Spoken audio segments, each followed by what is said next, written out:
اعوذ باللہ من الشیطان الرجیم بسم اللہ الرحمن الرحیم سلام گفتگو ٹی وی میں خوش آمدید۔ یہ ایمان کے سفر کے سلسلے کی ایک قسط ہے۔ اس پروگرام میں قرآنی موضوعات پر جو کچھ بھی بیان کیا جاتا ہے، ہماری پوری کوشش ہوتی ہے کہ وہ درست اور محتاط معلومات ہوں۔ اگر کوئی غلطی ہو جائے یا کوئی کمی رہ جائے تو اللہ سے دعا ہے کہ وہ ہمیں معاف فرمائے اور درگزر کرے۔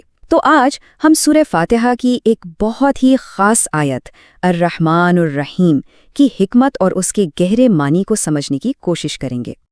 لیکن ایک منٹ، ایک سوال تو فوراً ذہن میں آتا ہے نا؟ رحمان اور رحیم، جب دونوں کا مطلب ہی رحم کرنے والا ہے تو پھر انہیں ایک ساتھ کیوں لایا گیا؟ دیکھیں، قرآن میں کوئی بھی لفظ، ایک بھی لفظ بغیر مقصد کے نہیں دہرایا جاتا، تو اس میں ایسی کیا خاص بات ہے؟ آئیے مل کر اس خوبصورت راز سے پردہ اٹھاتے ہیں۔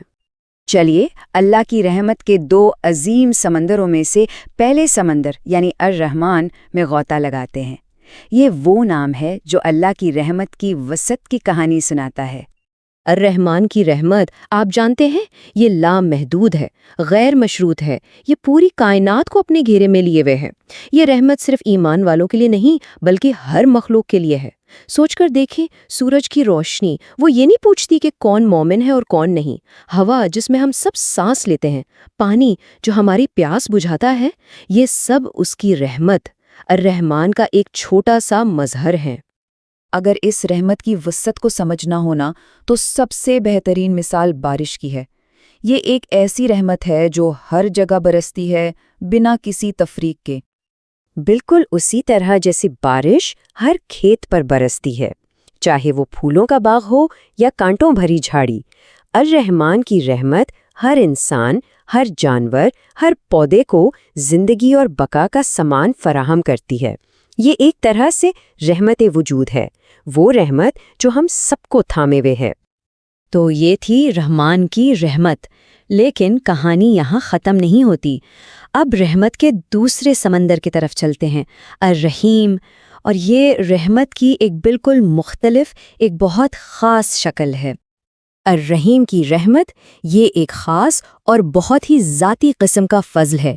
یہ وہ رحمت ہے جو ایمان اور کوشش کے جواب میں دلوں پر اترتی ہے۔ یہ وہ خاص عنایت ہے جو اللہ اپنے ان بندوں پر کرتا ہے جو اس سے جڑنے کی سچی تڑپ رکھتے ہیں۔ اگر الرحمن کی رحمت عام بارش کی طرح ہے جو سب پر برس رہی ہے، تو الرحیم کی رحمت کو ایک ایسی خاص پائپ لائن سمجھے جو صرف اور صرف آپ کے گھر تک صاف پانی پہنچاتی ہے۔ یہ ایک ذاتی اور براہ راست تعلق ہے۔ یہ رحمت ان لوگوں کے لیے ایک انعام ہے جو دعا، عبادت اور اچھے اعمال کے ذریعے اس سے جڑنا چاہتے ہیں۔ یہ ہدایت کی رحمت ہے، توفیق کی رحمت ہے اور آخرت میں ملنے والے اجر کی رحمت ہے۔ تو اب جب ہم نے دونوں ناموں کو الگ الگ سمجھ لیا ہے، آئیے انہیں ایک ساتھ جوڑ کر دیکھتے ہیں، کیونکہ یہ تکرار نہیں بلکہ ایک کامل، ایک متوازن نظام کی تصویر ہے۔ یہاں اصل نقطہ رحمت کا یہ توازن ہے۔ الرحمن ایک آفاقی حفاظتی جال کی طرح ہے جو ہر مخلوق کو سنبھالے ہوئے ہے، اور الرحیم وہ خاص انعام ہے، وہ اسپیشل گریس ہے جو ایمان کی زندگی گزارنے والوں کو دیا جاتا ہے۔ ایک رحمت اس دنیا میں ہمارے وجود کی ضمانت ہے، تو دوسری رحمت آخرت میں ہماری کامیابی کی امید۔ دونوں مل کر ایک مکمل تصویر بناتی ہیں۔ کبھی سوچا ہے، زندگی میں ہر مشکل کے باوجود ہمیں جو نعمتیں بغیر مانگے مل رہی ہیں وہ الرحمن کی رحمت ہے، اور پھر جب کوئی دعا قبول ہوتی ہے یا دل کو سکون ملتا ہے تو وہ الرحیم کی خاص عنایت ہوتی ہے۔ کیا رحمت کے اس خوبصورت امتزاج کی کوئی مثال کسی کی زندگی میں ہے؟ اپنی رائے سے ہمیں کامنٹس میں ضرور آگاہ کریں۔ جب ہم اس توازن کو دل سے سمجھ لیتے نا تو اس کا ہماری زندگی پر بہت گہرا اثر پڑتا ہے۔ الرحمن کی رحمت ہمیں ہر حال میں امید دلاتی ہے، یہ جانتے ہوئے کہ ہم کبھی تنہا نہیں ہیں، اللہ ہمیں ہمیشہ تھامے ہوئے ہے۔ اور دوسری طرف الرحیم کی رحمت ہمیں بہتر انسان بننے کی ترغیب دیتی ہے، یہ جانتے ہوئے کہ ہماری ہر چھوٹی سے چھوٹی کوشش کا بھی ایک خاص صلہ ہے۔ ایمان کا یہ سفر مل کر طے کرنے میں زیادہ خوبصورت ہے۔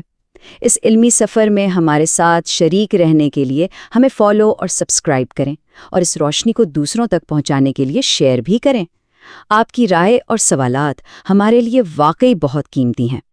انشاءاللہ اگلی قسط میں پھر ملاقات ہوگی۔ اللہ ہم سب کو ہدایت سے نوازے۔ سلام۔